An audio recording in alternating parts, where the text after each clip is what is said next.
How to delete Facebook account permanently, step by step. If you want to delete your Facebook account permanently, all you have to do is simply open up the Facebook application, and this is the kind of interface you will see.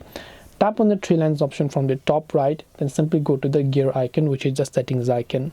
Then just go to see more in Account Center, then go to personal details, account ownership and control, deactivation or deletion.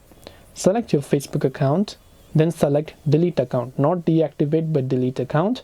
Then tap on continue. Tap on continue again, select a reason as to why you want to select and delete your account.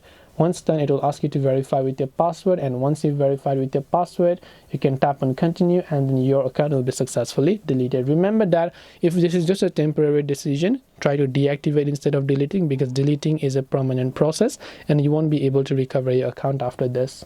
So hope this video helped you. If you have got any more questions, feel free to also leave them down in the comment section below.